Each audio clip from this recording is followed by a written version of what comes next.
Hello, and welcome back to Shikshata Costa. Today we're going to learn how to solve linear systems using another strategy called elimination. This will help us find the point of intersection once again, algebraically, but this strategy is substantially different from the one that we previously learned, which was called substitution. This is elimination. It still does allow us, though, to solve a system of two linear equations that involve two variables. To start off, I'd like you to pause the video here and evaluate this without the use of a calculator. Well, if you go ahead and do so, to add or subtract fractions, of course, we know that we cannot do that without having a common denominator. And so if I were to rewrite this expression and try to get all of these to the same denominator, what could I do here? Well, maybe if I try to turn this one to a denominator that was in common with these two, I know that 3 times 7 is 21. So if I take 4 and I multiply it by 21, and of course I multiply the top, and then I sort of do something similar with these, I'll end up getting the lowest common multiple of 84. So 3 times, let's see, 7 times 4 is 28, and 7 times 3 times 4 is 12. If I do this, I'll end up with a common denominator of 84, and now I could just add the numerators and add or subtract the numerators. And that gives me 29 over 84. So in the case of adding or subtracting fractions, one thing that you should already know by now is that you can't really do anything until the denominators are the same. In a very similar fashion, when we are learning about elimination, we'll realize that we need to use this idea of sort of taking an expression and multiplying everything in the expression by the same number in order to create the same value. That idea of using equivalent expressions will be useful in solving linear systems by elimination. So, how do we go about doing this? Well, suppose you had these two equations. They are both linear, and we are going to see that we can use this strategy elimination to solve it. And the method is as follows. First, just write the two equations, but make sure that they are structured in such a way. We want to sort of create these columns where the variables are the same. So if these variables are in a different order, notice that mine are really nicely in order, x plus y equals 40, then x and y, and then here's the number on the other side. If they're not structured very similarly, go ahead and move terms around across the equal sign, etc., until you can create these nice columns. This method is called elimination because we're going to subtract one equation from the other. If we do so, we're going to eliminate one of the variables. Now, if we try to do this, notice that we would not actually end up eliminating any variable. X minus 30x is negative 29x, and y minus negative 20y is positive 21y. So neither of the terms that has a variable in it is getting eliminated. We have to do something very similar to what we did with fractions. We have to take one of the equations, so I'll take the second equation, and choose one of the variables to eliminate. I'm going to eliminate the term that has a y in it. So I'm going to take the second equation, and I'm going to multiply it by the coefficient of y in equation number 1, which in this case is 1. So I take this entire equation and I multiply every single term by 1. Now that's not going to change too much at all, of course. Any multiplied by 1 is still the same thing. But if I take the first equation and I multiply it by the coefficient of y from the other one, that's going to change a whole lot. I'm going to take negative 20 and multiply every single one of these terms by negative 20. And that changes it quite substantially. The important thing to note here is I do this so that I have the same coefficient for one of the variables. And now when I subtract these two, negative 20 minus 30 is negative 50x. Negative 20y minus negative 20y, these coefficients are the exact same, so they will just cancel each other out and I won't be left with anything. And negative 800 minus 60 is negative 860. This is my third equation here. And notice it has one variable missing. That variable was successfully eliminated.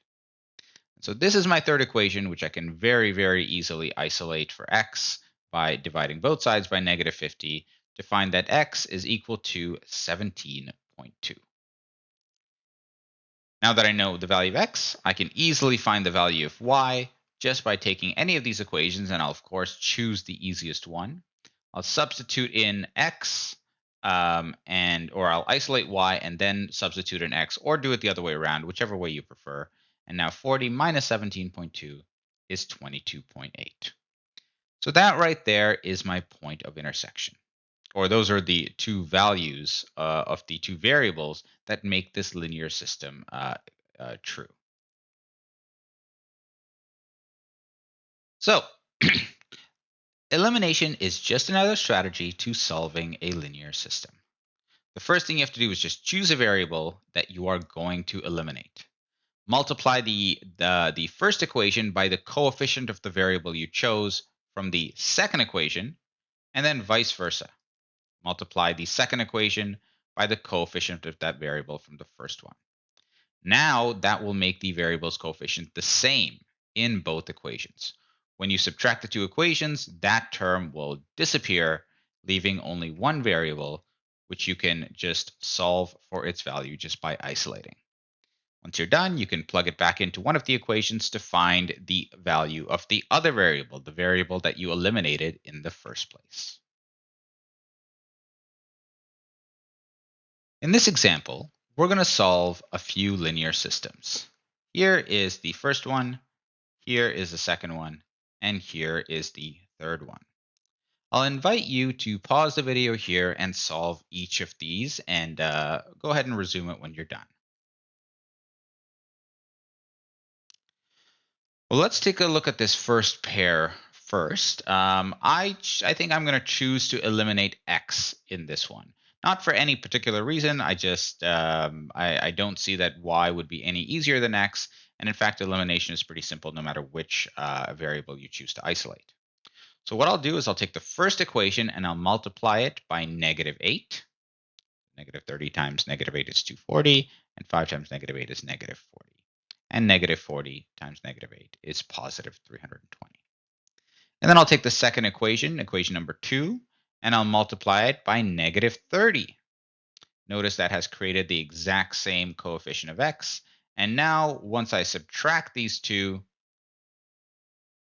those terms will cancel each other out, and I'll end up with -40 minus -120 is 80y, and 320 minus -480 is 800. I can just now divide both sides by 80 to find that y is 10. And I can take that value of 10 and plug it right back into equation number 2, wherever I see that y value. And now I can isolate for x. So I'll evaluate this, subtract 40 on both sides, and divide both sides by -8 to find out that x is 3. And that right there is the solution to this linear system. If you weren't able to do the other two by yourself, go ahead and pause the video here and tackle just this second one.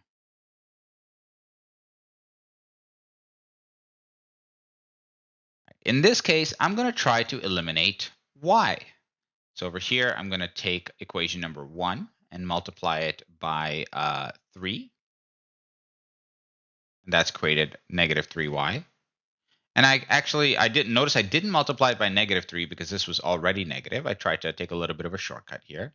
And so now I'm going to take equation number 2, and I don't really have to multiply it by anything because I already have a -3y here. So I could just multiply it by 1 if you want to look at it that way. And now I have the same coefficient in front of y. And when I subtract these two equations, something interesting happens.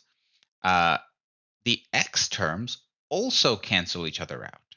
And so do the y terms. So on the left side of the equal sign, we'll end up with 0. And on the right side, we end up with 12. Well, what the heck? How can this be true? Is 0 equal to 12? Absolutely not. That's impossible. So one thing we say is there are no solutions to this linear system. We were not able to find one through our elimination strategy. Strange, but explainable and we will do so. I'll explain that in just a moment. For now, though, go ahead and move to the last set of equations and see if you can solve this linear system.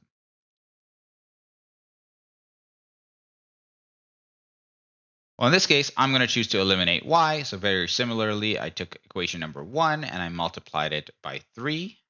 So that created that negative 3y. And now when I take the second equation, I don't need to change it at all because I already have negative 3y here and here. And so now when I subtract them, something very similar to this happens. These equations are actually equivalent. So if I were to subtract them, I would end up with 0 equals 0, which is, I mean, that is true, but it doesn't really tell me any specific value of the variables. And what this means is that these two equations, even though they look different, they actually represent the same graph, the same line, the same linear relationship. And what that means is, when do those two lines touch? Well, if they're the same line, they touch at an infinite number of points. The big takeaway here is that a linear system could have one solution, it could have no solutions, or it could even have an infinite number of solutions. And let's see a graph of these three situations.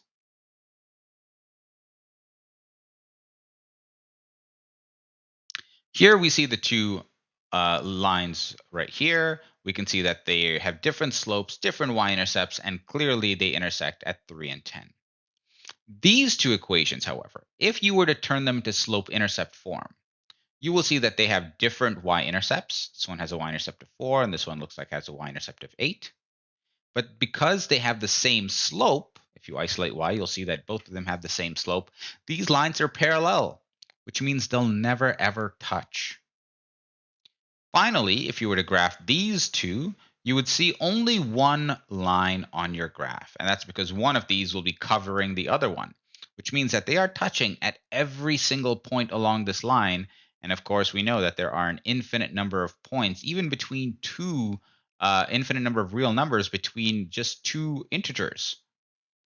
And so this is the big takeaway when you're solving linear systems. One of the things that you have to keep in mind is that the number of solutions could be 0, 1, or infinity. If you like this video, please like, rate, subscribe, and join our mailing list. And you can find this lesson as well as practice questions, solutions, handouts, and more on our storefront. Thanks and have a great day.